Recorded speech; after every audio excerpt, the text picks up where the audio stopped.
السلام علیکم اسٹوڈنٹس، آج ہم پڑھیں گے پاکستان میں وفاقی آپ نے 1956 کا آئین، 1962 اور 1973 کے جو دساتیر ہیں ان کو آپ نے دیکھا ہے۔ تو ان کی خصوصیات میں سے ایک یہ بھی تھی کہ پاکستان ایک وفاقی مملکت ہوگی اور اس مملکت کے 4 صوبے ہوں گے اور اس کے علاوہ ایک مرکز ہوگا اور کچھ علاقے جو ہیں وہ مرکز کے زیر انتظام آئیں گے۔ جہاں بھی جو بھی وفاقی مملکت ہوتی ہے تو اس میں اختیارات کی تقسیم ہوتی ہے، کچھ اختیارات صوبوں کے پاس ہوتے ہیں اور کچھ اختیارات مرکزی حکومت کے پاس ہوتے ہیں، ٹھیک ہے۔ 1956 اور 1962 کے جو دساتیر تھے وہ بھی وفاقی ہی تھے، لیکن ان کے تحت یہ تھا کہ اختیارات کی جو تقسیم کی گئی تھی اس سے بعض صوبے مطمئن نہیں تھے، ان کو لگتا تھا شاید ان کے ساتھ کچھ ناانصافی کی گئی ہے یا ان کو ان کے جو ڈیو رائٹس ہیں وہ نہیں ملے، نہیں ان کو زیادہ خود مختاری ملنی چاہیے تھی جو کہ نہیں مل سکی ہے۔ صوبوں کا ایک دیرینہ مطالبہ تھا کہ ان کو صوبائی خود مختاری ملنی چاہیے اور 1973 کے آئین میں ان کے اس مطالبے کو مان لیا گیا تھا اور اس آئین کے تحت جو ہے وہ صوبوں کو داخلی خود مختاری دی گئی تھی، یعنی کہ وہ اپنے انٹرنل میٹرز میں مکمل طور پر خود مختار تھے، خود قانون سازی کر سکتے تھے۔ چاروں صوبے جو ہیں وہ اس سے مطمئن تھے اور جب 1973 کا آئین نافذ کیا گیا تھا تو اس مسودے پر چاروں صوبوں کے نمائندوں نے اور تمام سیاسی جماعتوں کے جو رہنما تھے انہوں نے بھی دستخط کیے تھے اور اس طرح سے یہ 1973 کا آئین ہے یہ پوری قوم کا نمائندہ آئین بن گیا تھا۔ اس کے علاوہ پھر 18ویں ترمیم ہوئی 2010 میں، اس کے تحت بھی صوبوں کو مزید صوبائی خود مختاری دی گئی تھی اور کئی اور اختیارات تھے جو کہ صوبوں کو دیے گئے ہیں، ٹھیک ہے۔ نیکسٹ، وفاقی نظام حکومت میں اختیارات کی تقسیم کا آپ نے دیکھ لیا، کچھ اختیارات مرکزی حکومت کے پاس ہوتے ہیں، کچھ صوبائی حکومتوں کے پاس ہوتے ہیں، کچھ ہوتے ہیں مشترکہ اختیارات جن پر صوبائی حکومت اور مرکزی حکومت مل کر قانون سازی کر سکتی ہیں اور صوبائی خود مختاری ان کو مکمل طور پر دے دی گئی تھی۔ اس کے علاوہ 2 ایوانی مقننہ جو ہے وہ اس آئین کے تحت بنائی گئی تھی۔ جو وفاقی مملکت ہوتی ہے وہاں پر 2 ایوانی مقننہ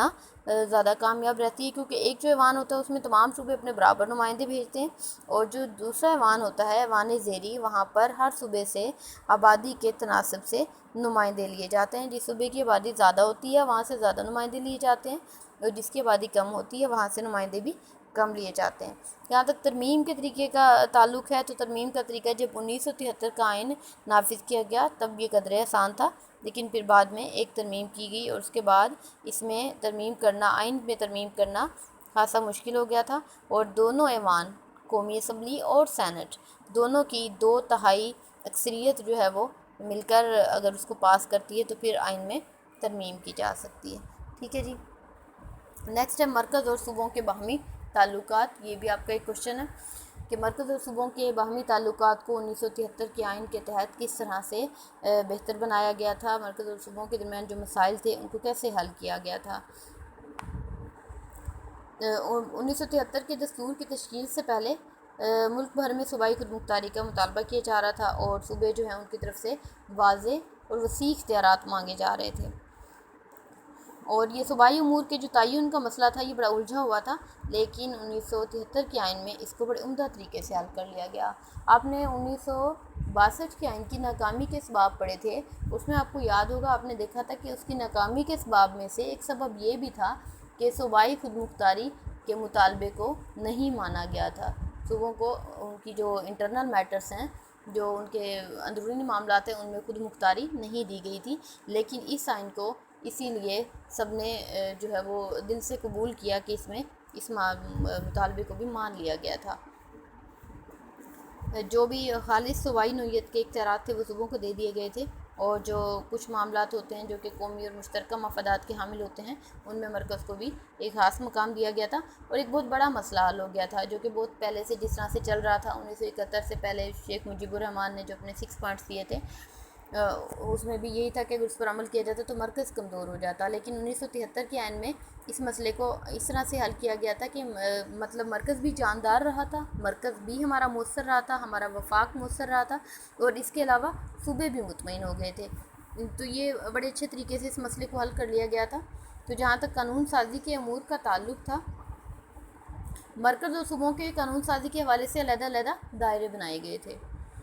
بعض امور ہوتے ہیں کہ جن میں تعاون اور اتفاق کی ضرورت محسوس کی گئی ہے کہ مل کر قانون سازی کر سکیں، اور باقی ماندہ جو اختیارات ہیں وہ صوبوں کے پاس ہیں، اور جو مشترکہ مفاد کے جو امور ہوتے ہیں، جو مشترکہ مفادات ہوتے ہیں صوبوں کے بھی اور مرکزی حکومت کے بھی، تو وہ معاملات جو ہیں وہ وفاقی حکومت کے انڈر تھے۔ اس کے علاوہ 8ویں ترمیم جو ہے اس کے تحت پارلیمنٹ کے جو دونوں ایوان ہیں ان کے بھی سارے اختیارات جو ہیں وہ تسلیم کیے گئے ہیں، اور پارلیمنٹ جو ہے ہماری مرکزی پارلیمنٹ وہ وفاق کے زیر انتظام جو علاقے ہیں فاٹا اور آزاد کشمیر سے ملحقہ شمالی علاقہ جات ہیں ان کے لیے، اور اس کے علاوہ جو ہمارا دارالحکومت ہے، جو ہمارا کیپٹل اسلام آباد ہے، اس کی حدود کے لیے قانون سازی کر سکتی ہے کہ جو ایریاز بھی اسلام آباد کی حدود میں آتے ہیں ان کے لیے، ٹھیک ہے، شمالی علاقہ جات کے لیے، آزاد کشمیر سے ملحقہ جو علاقہ جات ہیں فاٹا کے ایریاز، ان تمام کے لیے جو ہماری مرکزی پارلیمنٹ ہے وہ قانون سازی کر سکتی ہے۔ اچھا، اس کے علاوہ یہ ہے کہ کچھ معاملات ایسے ہوتے ہیں کہ جن میں مرکزی اور صوبائی حکومت دونوں بھی قانون تشکیل کر لیتی ہیں، ٹھیک ہے، لیکن اس میں ہوتا یہ ہے کہ جو مرکزی حکومت کا بنایا ہوا قانون ہوتا ہے اس کو بالا تر حیثیت حاصل ہوتی ہے، اور ایسی صورت میں جو صوبائی قانون ہوگا پھر وہ خود بخود ختم ہو جائے گا۔ 8ویں ترمیم جو کہ 1985 میں کی گئی تھی 1973 کے عین میں، اس سے بھی جو ہمارا نمائندہ ایوان ہے وہ کافی مضبوط ہو گیا تھا، اور صوبوں کی جو خود مختاری ہے، صوبائی خود مختاری ہے، اس میں بھی مزید اضافہ بھی کیا گیا تھا۔ اچھا، اس کے علاوہ یہ ہوتا ہے کہ کوئی بھی صوبائی اسمبلی اپنی خوشی سے بھی پارلیمنٹ کو کسی صوبائی معاملے سے متعلق قانون بنانے کی درخواست کر سکتی ہے کہ آپ ہمارے لیے یہ قانون بنائیں، ٹھیک ہے، لیکن اس میں ہوتا یہ ہے کہ جو صوبائی اسمبلیاں ہوتی ہیں ان کی ول پہ ہوتا ہے کہ وہ اس کو منظور کرتی ہے اس قانون کو یا نہیں کرتی، اور جب چاہیں اسے کالا دم بھی کر سکتی ہیں، ٹھیک ہے، تھینک یو۔